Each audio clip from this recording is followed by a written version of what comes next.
No, you're good.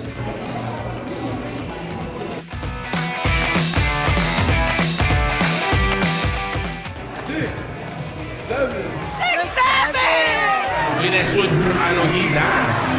6, 7. Wait, can I do the camera job? No. That's tough. 3.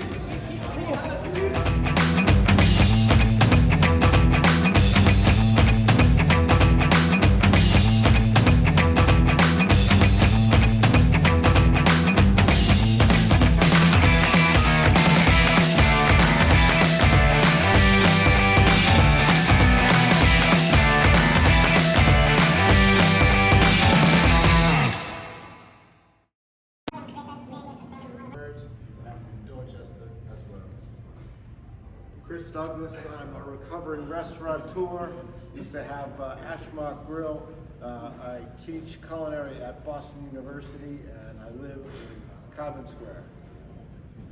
Ian Kilpatrick, I'm the head of development here at ICW, and I live in Stoughton right now. I'm from Newton, and what was the other thing?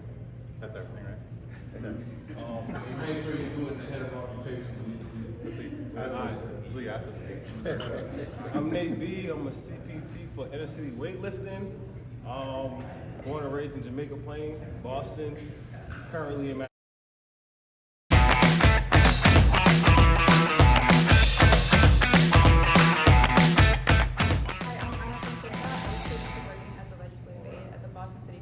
currently I'm looking to transition to biotech, but I'm here to support Dante and Incarceration for inspiration.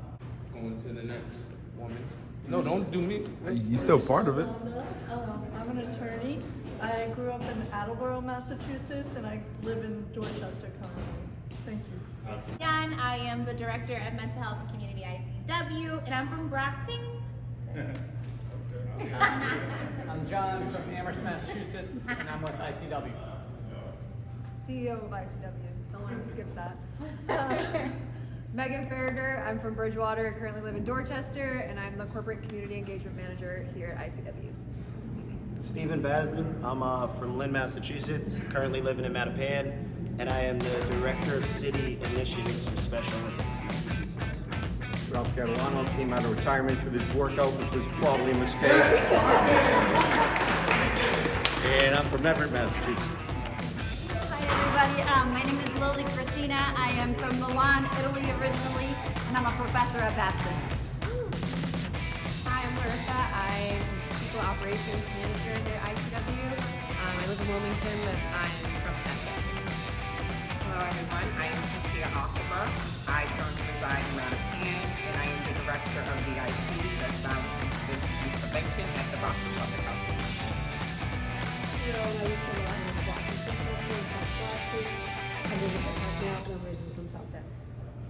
Hi everybody, I'm Thomas Porter. I was born and raised in Woburn. I live in Dorchester now, and I am a Boston police officer. What's up everyone? I'm Royal. I'm the Youth Program Manager for VIP at the Health Commission. And I'm Dorchester, Boston, born and raised. Absolutely. Don't look at the camera, bro. Just don't look at the camera. Be normal. Be normal. Be normal, bro.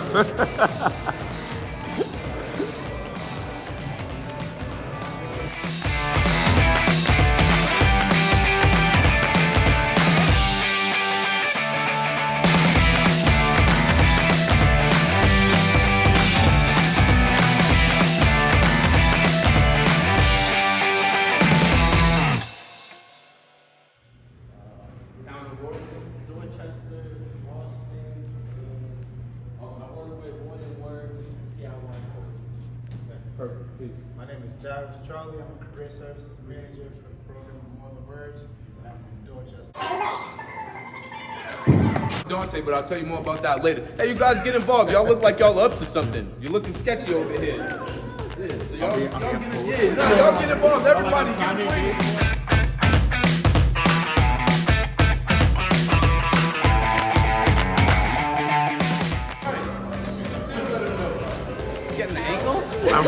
Yes, I'm getting the ankles. What?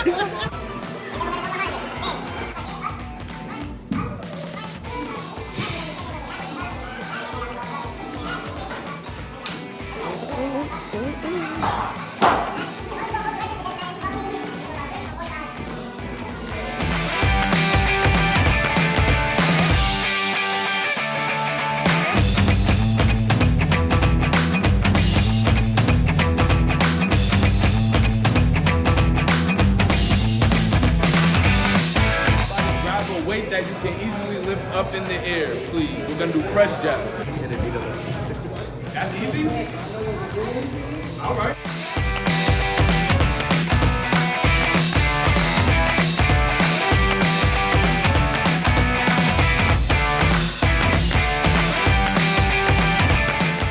Nah, I wish I caught that. Oh, I wish I caught that bad.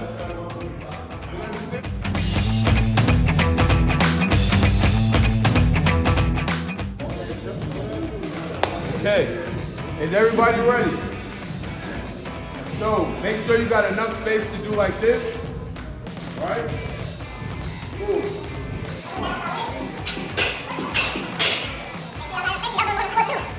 If I say left, you go left, right? If I say right, you go right, right? And since I'm Dante, I don't have to say you don't take sense, I'm me, right? So, everybody's in starting position? Let's get it. Okay, anybody got a clock? Aisha, do me a favor. 45 seconds on the clock. No, well you can do that too. I'm fine with that. 45 seconds on the clock. He was like, hold up. Let me know when you start. You're gonna tell us when you're done. You're not coding now. Yep. Okay. Go right. And up. Good. Left. Some people know right. Don't worry. Left. Okay. I'm taking the thing now. Left. Okay. You can now. Right. Okay. Down. Okay. Up. Down. Up. Down. Unless I'm not in our way. Okay.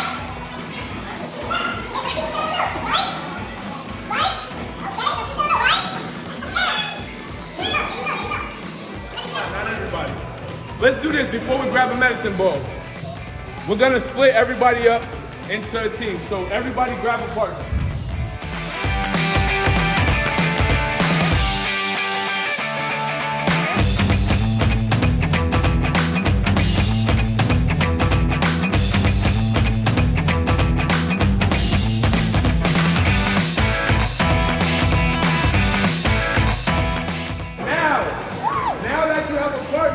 Everybody's gonna grab a medicine ball that they're comfortable throwing at their partner's head. But you don't gotta throw it at their head. Just grab one medicine ball per team. You got a partner. All right, so I see what type of partner you are.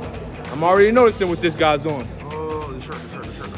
Oh yeah, Get Money Never Hate on my apparel. I just caught the bird. I know his eyes on his apparel. Woo! Chill. Everybody has a partner. Now, since everybody has a partner, this one.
VIP representative.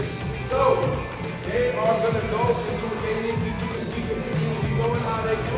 And we're gonna stay here and keep working on Thursday. It's great, right? Round of applause again. Appreciate everybody. Okay, so don't be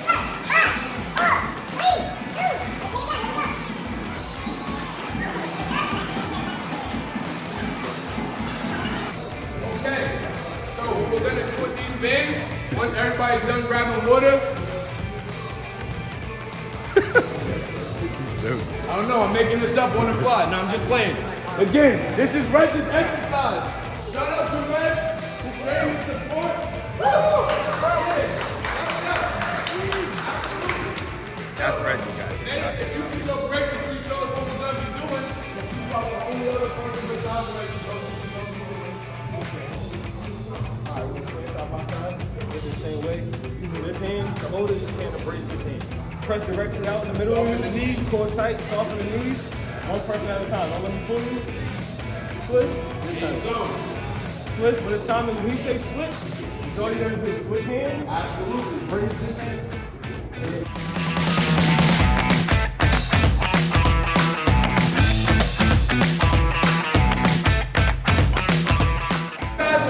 Geniuses. Oh, you ain't got no partner? Oh, yeah. Bye, sir. Bye, mustache. Where's he going?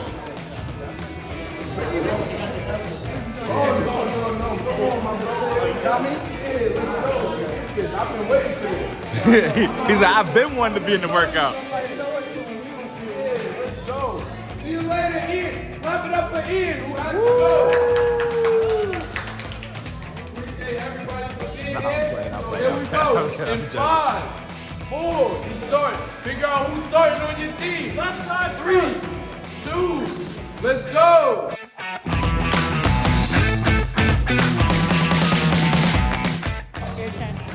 Okay.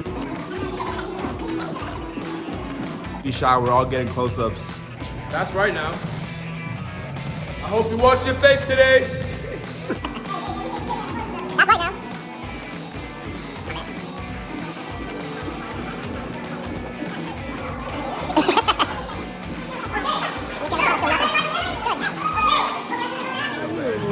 Getting closer to everybody. Everybody getting it closer. No, everybody getting it closer.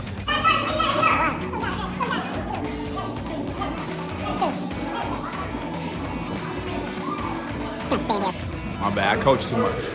Yeah. Huh? Huh. Mental. Perfect close-up. Everybody just be there. Just be there.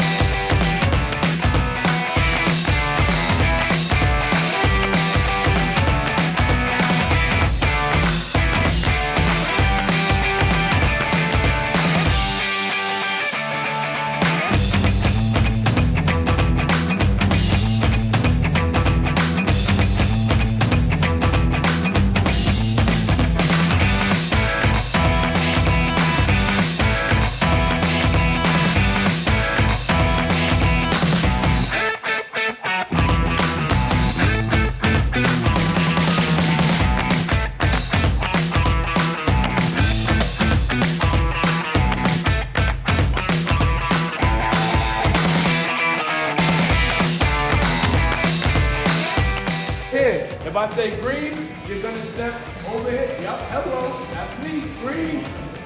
And if you're on the wrong side, right, Terrell, you watch too. Oh, I got you. You are opposite. What? I'm locked in. Right, that's it. Get out of here. That's it. You're on the wrong side, yeah. All right, so we're gonna start. Everybody in the middle, because you already look like you're starting on the wrong side. 5. I'm not doing it. Whole body. However, the Okay. whole body. 5, because if one flips over, chill out. 5, 4, 3, 2, red light. Green light, red light, green light, red light, green light, green light.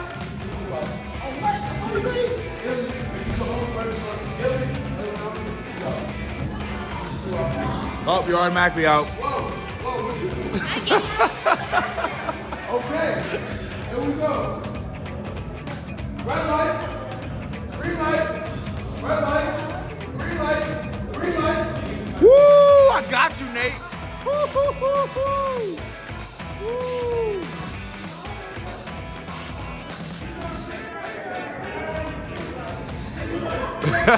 He said,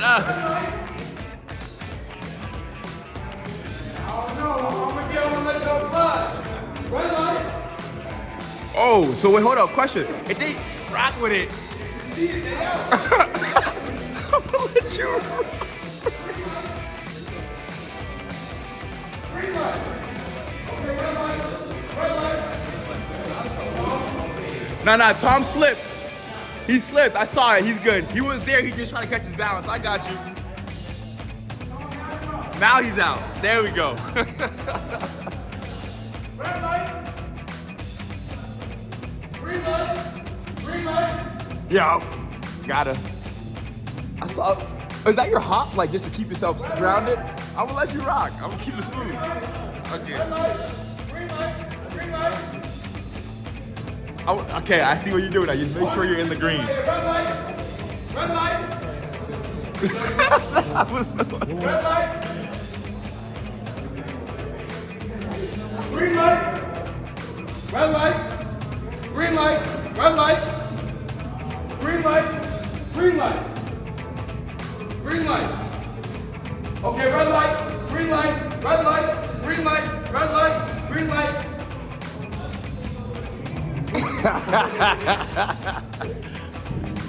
Green light, red light, green light, red light, green light, green light. Woo! That those top three. See ya. Got them all together like whoa. Oh, wait a sec. Hey.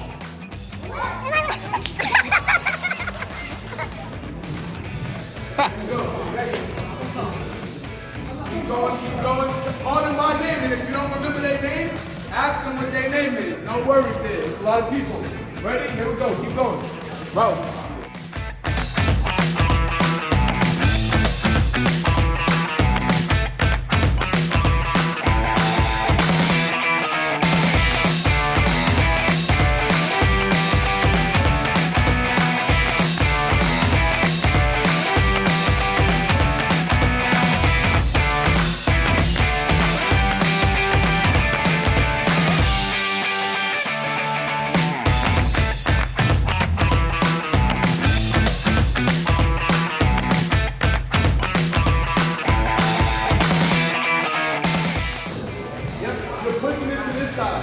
Once it gets to you, you're pushing it to the other side. That's it. The last person pushes it and does pull-ups.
Never not working, so he always just pops up whenever he feels like it.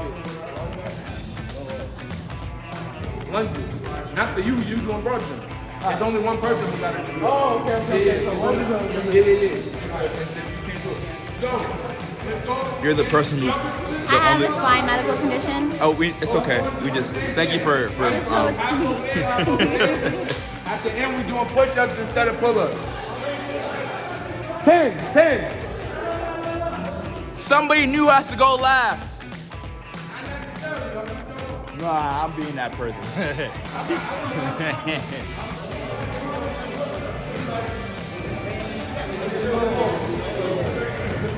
Because you're trying to go fast. Yeah.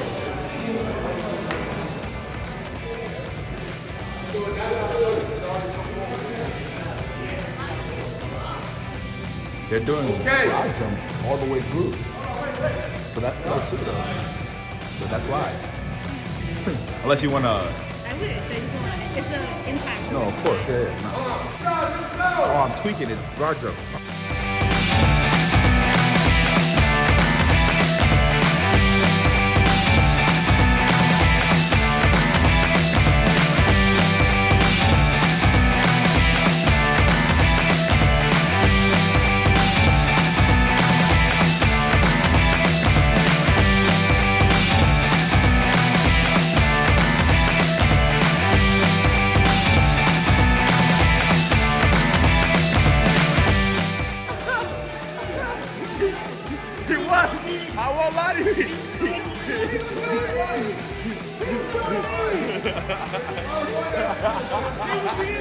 We're doing wall sits.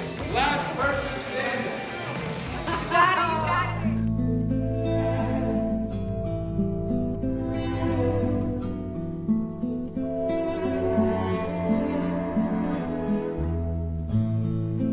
Day after day.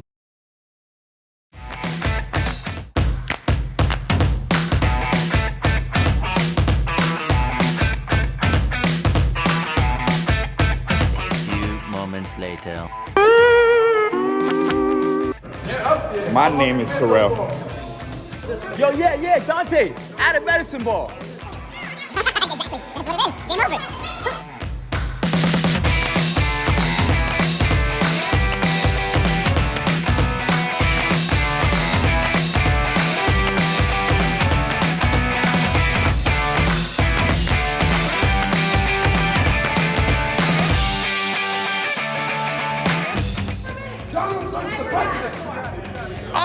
Chat, what y'all think? I don't know. I'm gonna leave it up to the chat. No, yo, she did though. She actually did, yeah.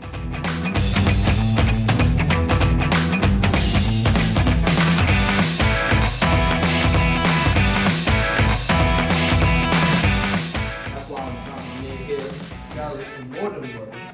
You're not a boss in words. So, first and foremost, besides everything I already said, I'll go through the down and I messed up.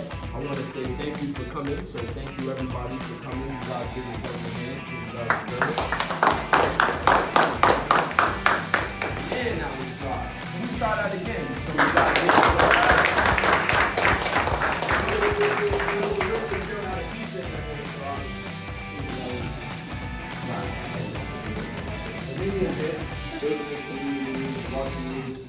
What I wanted to do from day one. I'm Dante Bill. I am a nationally certified personal trainer here at ICW as well as the assistant site manager here at Savin Hill. I also run a nonprofit called Incarceration and Inspiration, as I already told you.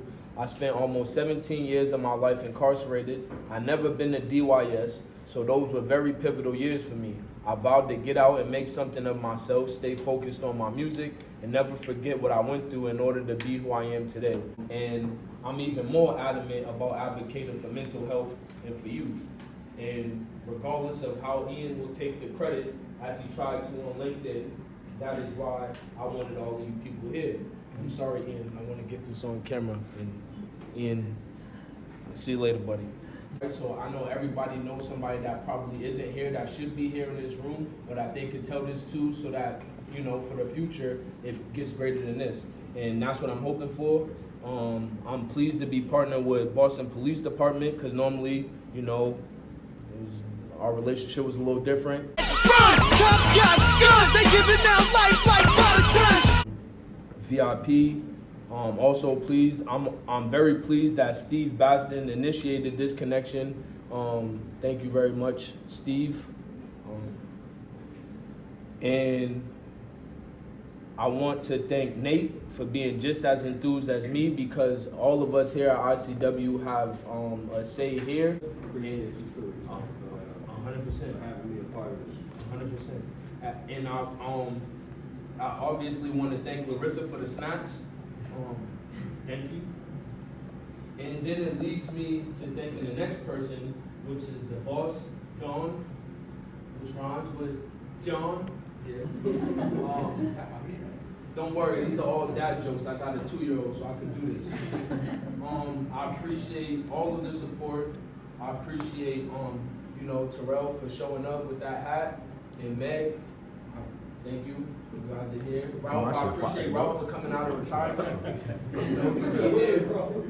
Seriously, and most importantly, I want to say thank you to Maricela, because she's one of the main people who made me feel like I could do what I did. You know what I'm saying? So like, I could have probably did this last year or the year before. I've been out for almost 3 years, or a little over 3 years actually, and I just never felt like, even though this is something I always wanted to do, I just never felt comfortable doing it.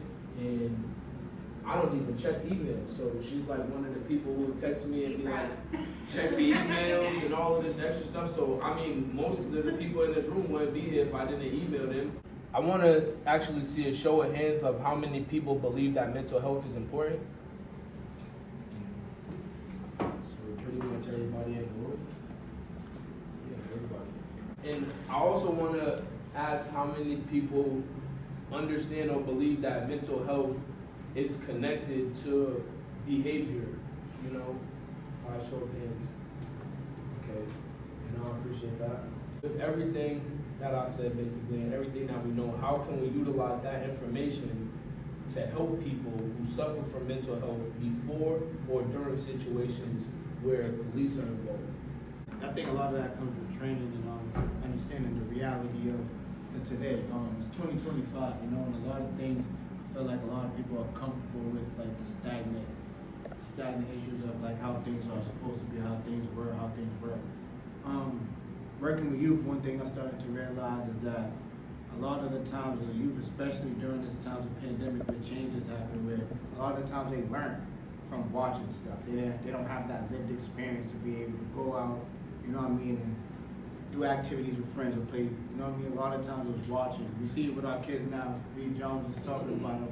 Watching other kids on YouTube play with other toys. That goes down to show like times have changed, you know what I mean? And as far as policing, we have to understand that with the youth, we have to advocate, not only think of, oh yeah, I've been doing this work for 20 years, but like more so like, what is it that they need today? You know what I mean? Like what are you asking for today? When it comes down to policing, I feel like it comes with the training of understanding that these are youth and culturally things are different, you know what I mean? It's just like a person that comes from the neighborhood, as much as it might be like, hey, let's send them into a job in Harvard, or let's send them to Harvard Business School. The culture of the place he may not be comfortable in, despite it being an environment where it's like, I'll proclaim a safe environment. You know what I mean? For him, he might feel awkwardness, he might not feel out of place, he might not feel pain, so it's like, the training comes probably when we have a lot of police who's coming from the culture shock that are different. They're coming from different neighborhoods. They're coming from a different reality of culture. And some things that they may not see on a typical basis may be a trigger for them. Like, what is this that's happening? And the same for you. You know what I mean? There's some people who may have not ever had an interaction with an officer, but because of what he sees in his community, just thinks like, hey, nah, let me stay away from the cops because I'm used to seeing this or I'm used to seeing that. You know what I mean? So I feel like with the proper training and understanding that times are going to change, not only are times going to change, but the people that you're going to be based with, especially coming into the community where it's going to be a difference. Everybody's going to be a difference. Like, especially in Dorchester, we have so many different cultures, so many different identities. You know what I mean? And as everybody starting to integrate, it's like, how do we adjust to that culture shock? You know what I mean? Of seeing the things that you might not normally see, that you've been seeing on a normal day, not being scared of it, you know what I mean? Or not feeling like it's a threat, you know what I mean? Sometimes it's about coming and talking to them, understanding somebody's story for real. So I feel like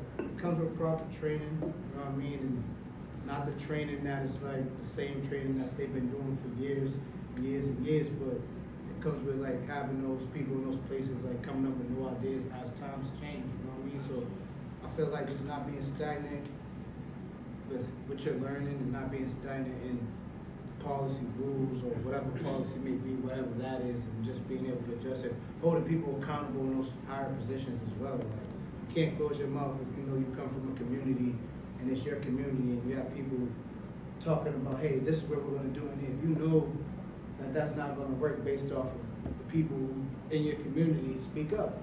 Hey, it's a way about you. You know, there's always impact and intent. You know what I mean? Like, what you say, you may not have the intent on doing something, but the impact of it could be different. It could be so much crazy. It could go bad or it could go good. So I feel like with proper training and identifying the fact that, like we all raise our hand for, there is a mental health. I understand that, like, all right, this is a new time, you know what I mean? We have to find a new way. Maybe I may not know how to approach that situation, but being able to speak up in those means to ask for that, like, hey, how do I approach these situations? Because I don't know, would be a good starting point. Because, like I said, you can't speak on everybody. I also want you to speak on that a little bit, please, if you don't mind.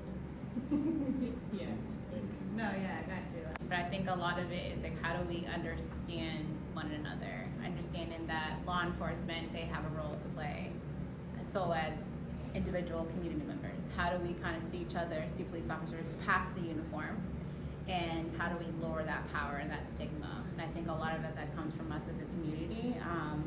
I know a lot of connections or just friendships with other police officers, like we're just here to do my job. But as a community member, even my own experiences, it was always, so F the cops, right? That's usually the mindset thing because the fear of that. But really that's our own fear. So I think a lot of it is what you're saying, it's like how do we provide understanding in a sense of our own triggers, our own emotions. How does law enforcement have more mental health training and de-escalation or even their own defense mechanisms so they can understand, hey, is this my stuff or is it their stuff? Am I getting transference from their own experiences and then I'm reacting, responding this way?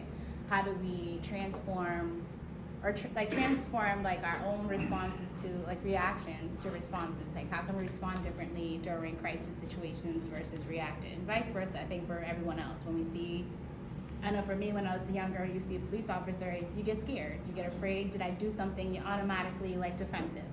How do we understand our own defenses to like start feeling that? And also the trauma is like on your body as well. Are you getting anxious? Are you want to flight? Do you want to avoid? Do you want to hide? I think it can go very deep, but I think a lot of it stems from just understanding our own mental health struggles, understanding that also law enforcement have their own things that we're dealing with. We're also dealing with our own things and seeing each other as people. But I feel like a lot of it is just more understanding the intersections of our identities. The mental health aspect. One of the things that has to happen first with us black men, and I have to say that being a black man, it has to be okay. That has to be first and foremost, that it's okay to not be okay, and be able to say it and not looked at as being weak. Once you know it's okay, then you can't be afraid to ask for help. As far as the police go, I also think with them, their job is intense. And being wrongfully convicted, I have this thing with the police, and I was just telling Anna how I had to put that stereotype and have a conversation and figure, not all police are bad police. And I think it starts with police officers understanding what their responsibility is as police officers in our communities. Right, so I've been a cop since 2002, New York City, NYPD, right? I grew up in Woburn, predominantly 99% white, right? So did I grow up in the city of Boston? I didn't. I'm not from anyone's neighborhood. I'm not ever going to pretend I am, right? But I think my personality, right, is what gets me to be able to sit down and have a conversation with people. But I think police has changed drastically since I've been a cop, right? So in regards to the mental health, I think it's such a complex issue, right? And my job is to make sure, I have to go home safe, right? And I have to be safe, because if I'm not safe, I can't protect anybody in this room at all, right? But in regards to it, right, so now they came up with the program a couple of years ago. It went away. It's been back for the past couple of years. And there's a mental health clinician almost in every station in the city of Boston, right? So it's called the BEST team, Behavioral Emergency Services team. They're out of BMC, and it's probably one of the best programs that law enforcement has come up with. I'm actually a best clinician. So I'll give you a shout out for it, right? In the BEST team clinician at our office is the greatest clinician in the entire world. I will run through a wall for her, so I think it's changed a lot in regards to it, in trying not to lock people up. I think it's really difficult of trying to figure out, right, to make sure people are getting the right services, but also to make sure that, the police are protected, but also the person's protected too at the same time. The only way it's going to kind of work is police got to go to college. They got to get an education. You can't just have a GED and come out here and deal with society. That's like telling us we can do that. It's hard. It's hard for us. So it's crazy to be that high level. You only have to have a GED to come out here and deal with even mental health. They don't even know how. We don't even know how to deal with it. How they know. Now, for just the kids alone, I see every day police pulling these kids over because they got bikes, scooters. Now, in other neighborhoods, they got skateboards where they can ride, but they're not even inside the community, not riding. So they're getting a lot of respect. These kids don't have money and they're spending hours on the scooter just for police to pull them over because they're riding beat with nowhere else to ride. You got 30 kids riding, maybe 20 of them got mental health issues, and y'all just take their bike. They gotta be a better way. I was incarcerated too. I spent some time on a bracelet, made some bad decisions, but to answer the question, I think a lot of it stems from misinformation, and we talked about what happened, like asking people for help if they need it, but we never talk about what we gonna tell that person and where we guide them in the right direction when they actually do ask for help. So I think a lot of it also stems from like giving wrong advice or like telling your family members bad things about the police, and it carries on. It's generational curses. So just educating yourself about certain topics before you let someone else dictate how you act. 100%. I just want to add on to what Steve was saying, and I think a lot of it is how do we shift from what is wrong with them to what happened to them, with everyone individually. When police are responding, instead of like, all right, they have a shiesty on, they have to be doing something, etc. It's also another situation. So how do you figure out like what's going on versus like, hey, they're doing something wrong. I also work for the best team. I'm with the best team for the last 6 years, and I know it's the co-response team, and I think there should be more clinicians that are working with each district. But I think a lot of it is education, Jaden. A lot of it is the lack of knowledge. It's also it's like when police officers are getting a criminal justice degree. I know someone that's doing it right now, and there's nothing in regards to anything mental health related at all. So a lot of that is like, how do police understand? I know when I've done doing a section, and say someone is schizophrenic, a lot of times police are their main job is to provide a safety, and they make sure they're good. Us as clinicians, they're like, okay, they're in psychosis, this is a normal behavior, etc. And for police, they're more of like, are you good, etc. So you respond that way. And I've had to do a lot of like, they're fine, actually, can you guys go over there and I'll stick with them, like I'm good.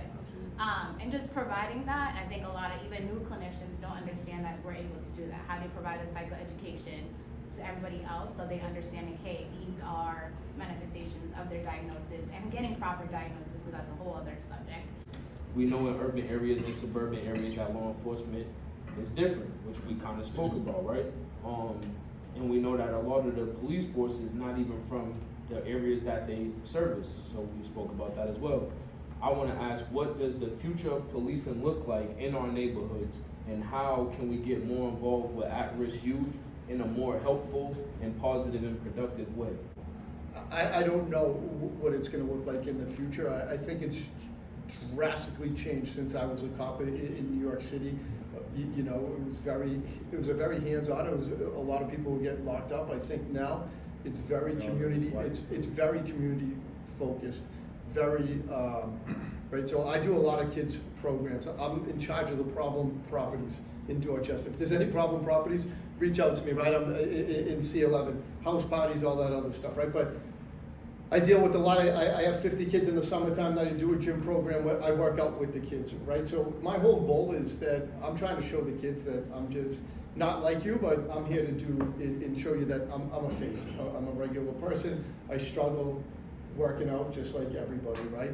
I try to do things with kids at a younger age, trying to show them that, you know, we're really not bad people, that we're good people, and try to be a positive reinforcement. Who knows how police is going to change in the future? I think, you know, I'm hoping it's going in the right direction. You know, I think they're trying to hire a lot of people from the city. I think, unfortunately, after George Floyd, some incidents that happened, a lot of people don't want to take this job, right? And when I talk to the kids, I try to explain how much money we make, the benefits of our job, right? I like my job before, kind of. You know, we have a body camera now, so everything's supposed to be. So a lot of our power is kind of taken away. And I don't mean power, but my discretion is kind of taken away. So when it comes down to, you know, some kids on scooters, my take on it is, I would just like, hey, see you later, right? You're on your way. But the younger generation of kids are so afraid of getting in trouble, getting a suspension, doing this. So when they stop the kid, they're towing them for the scooter. You know, they're not thinking 10 years, 20 years down the road of the ramifications of the consequences that you can have on someone's life. So I do, when I talk to kids about becoming a cop, I said, it's a great job. You're your own boss. You kind of write your own story, how you want to write your story. You can tell your own story. You know, my story is a lot different than other people's. Whether we're all wearing a uniform, we can each tell each other's own story and make your own story and tell it. So, you know, police work's changed with the reforms in the cameras too, that, you know, some of it's good, but some of it's bad too, that the discretion is taken away. These kids are all built, now they're trained robots almost in the academy. They're trained that you gotta turn on the body camera, blah, blah, blah. I said, we didn't have that, right? Back in the day, we would've said, hey, we have your son, we're looking for you, come turn yourself in, your kid's out of here. You know, so I think sometimes people have to realize too that, you know, when policies and things get implemented, sometimes they look good on paper, but sometimes they're not the best thing for. Yeah, I just wanted to go back to the mental health discussion that we were having, and I wanted to add a comment. I also, as a scientist, I'm a bit biased because I do see the value about science communication, and that's sort of where it came from. But I've also struggled with mental health, so I come from both sides. So I think I just wanted to agree with everything that was said, but I would like us to also think about the prevention side of things, because mental health in general, it's not only in this particular situation, it's still attached with a lot of stigma in general. And so I think what some people touched on, training, education, fighting misinformation, absolutely, and adding to that really to overall break the stigma. And because Dante, you sort of challenged us to think about solutions, I think with everyone here, so including the police department, but also entities, I think it's situations like today's, those are great, but also making sure that we bring this to the communities. Let's talk about mental health. How does it look like so we can understand, but also what resources are out there that people can use. So, you know, sometimes it doesn't have to be to a point to go to a clinician, but just to identify behaviors or situations where someone is struggling. So what can we do very early on a prevention side, rather than when it's so late that we need to think about how to deal with that. And also I wanted to add, that's not only for the community. I'm pretty sure the police department also suffers a lot with mental health challenges, and will probably be one of the communities where the stigma is the highest, because we know how the stigma is associated with people being weak because they're going through mental health challenges. So anyways, I just thought it would be nice to continue involving anyone, involving scientists, involving clinicians, involving the community, families, the police department, everyone talking about mental health deeply, how it looks like, what are the resources, how can we tackle it. What are some activities we could come up with utilizing our resources to create a productive and safe space for individuals who might be involved already, and how do we promote it? And where are some neutral spots to carry out these activities? One, I think, like separating people from policing in itself, like we gotta face some of the like historical perpetuation of like systemic oppression that was carried out by like police. Like imagine if someone like our current like federal administration was like in charge of policing here, right? Then if someone like Tom would have to do what his job is, right? Or make a choice to not be in that job anymore, right? And so I think like continuing to address like policies, facing the history of policing in like our city, like in Boston particularly. Like I have horror stories from my youth with police, right? I also have great stories from my youth with police. Like it's all over the place, right? Second part of that conversation around like activities, like identifying the root causes of this stuff, so that will help us better create a plan to like prevent it. So and some of those root causes being mental health and trauma, you know, hurt people, that's a saying that a lot of people hear, right? even like a lot of people talk about being incarcerated, like what did your reentry into the community look like? Who supported you? What supports did you have?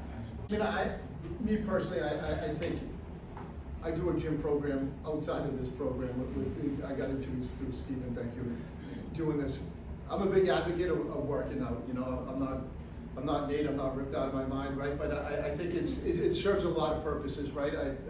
For me personally, you know, I think it's a good mental health. It releases some steam, and that's why I try to work out with the kids. So, And I understand working out health as well. I don't work out. I'm not, you know, you have babies raising babies. And I've always understood that there's a difference between raising a child and rearing a child.